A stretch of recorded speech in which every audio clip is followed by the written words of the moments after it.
ele vai valer somente um ponto e só vai ter uma opção verdadeira. E eu quero que vocês apresentem os cálculos na hora de fazer a devolutiva para mim. Desde já, boa sorte para vocês.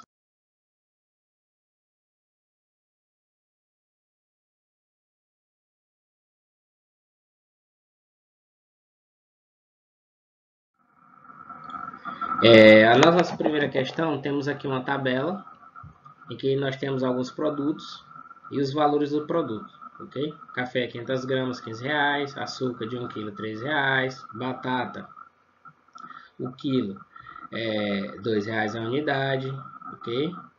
Aqui está a unidade, mas seria quilo, certo? Então, vocês consideram aqui como R$2 o quilo, porque aqui eu vou pedir, ó, 4 kg de batata, ok? Então, tem aqui uma lista, né? Uma pessoa foi ao supermercado e comprou 2 pacotes de café de 500 gramas, 3 pacotes de açúcar de 1 kg, um pacote de 1 kg de arroz e 3 kg de pão francês, 4 kg de batata e uma melancia, né? Como se fosse uma lista que quando a gente vai para o supermercado.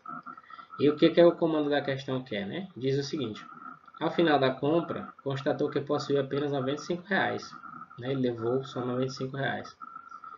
Então ele percebeu, né, que ele teve que parcelar a compra em 5 vezes sem juros. E aí a questão que é o seguinte: o valor em que a compra excedeu a quantia que essa pessoa possuía e o valor de cada parcela, né, são respectivamente nessa ordem. Então ele quer o valor que passou, o valor que faltou para ele pagar, digamos assim, à vista, né? Se ele tivesse, por exemplo, R$50 e a compra tivesse dado 55, né?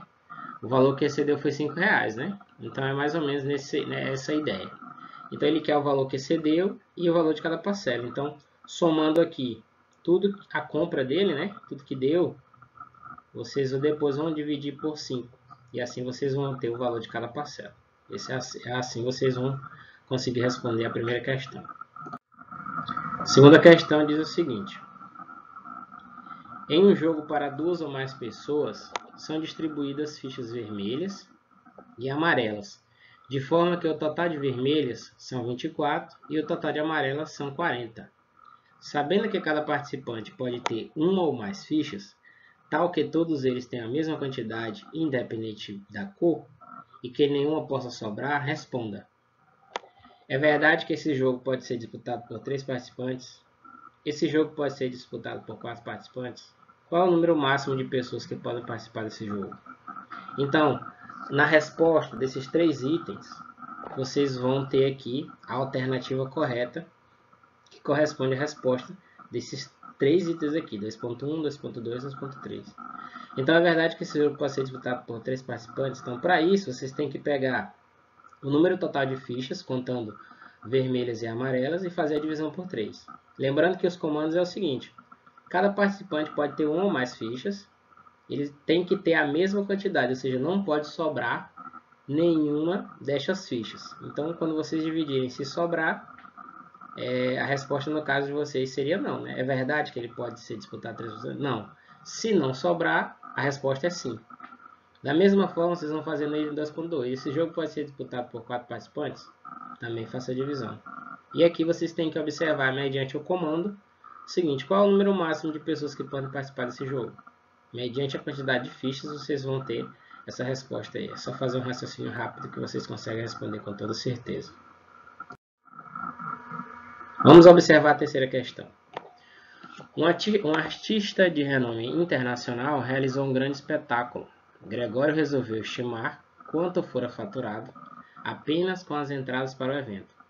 Supôs que cada pessoa adquiriu um ingresso com um valor de R$350. Sabendo que o número de pessoas presentes foi de 59.379, quantos reais foram arrecadados apenas com a entrada desse mar de gente? Então aqui é uma questão de multiplicação, vocês facilmente saberão fazer. Ok?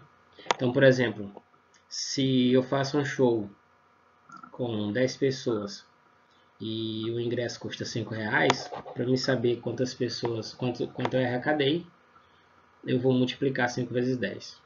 Ok? É muito simples. Quarta questão. Ainda se relacionando com a terceira. Gregório ficou assustado com o faturamento ligado às entradas do espetáculo. e resolveu investigar também os custos necessários para a realização de eventos de tal porte. Descobriu que para montar toda a estrutura do palco foi gasto R$ 750 por dia. Soube então que a estrutura demorou 5 dias para ser montada. Quanto foi o gasto para montar o palco?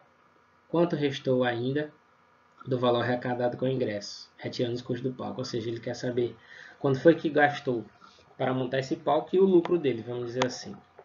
Então, para montar o palco, vocês vão pegar aqui 750, lembrando que ele gastou 750 por dia e ele demorou 5 dias para montar o palco. E o valor que ele arrecadou dos ingressos é referente ao valor aqui da terceira questão.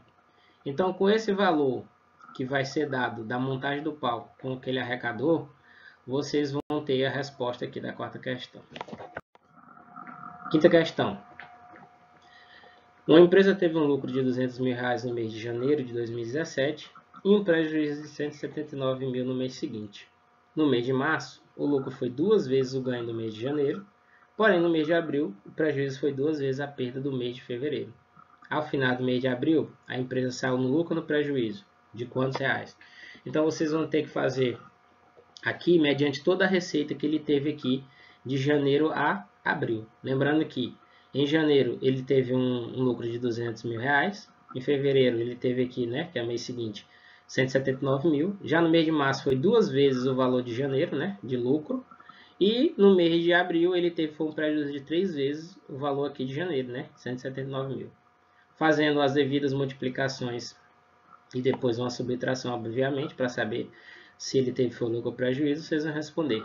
Se ele teve um lucro de 116 mil reais, se foi um lucro de 21 mil reais, se foi um prejuízo de 116 mil reais, ou se foi um lucro de 379 mil reais. Com isso, nós terminamos aqui as questões da nossa atividade de hoje. Espero que vocês tenham entendido. Qualquer dúvida, encaminhe mensagem para o privado do WhatsApp, que será um prazer ajudá-los. Desde já, bons estudos. Tchau, tchau.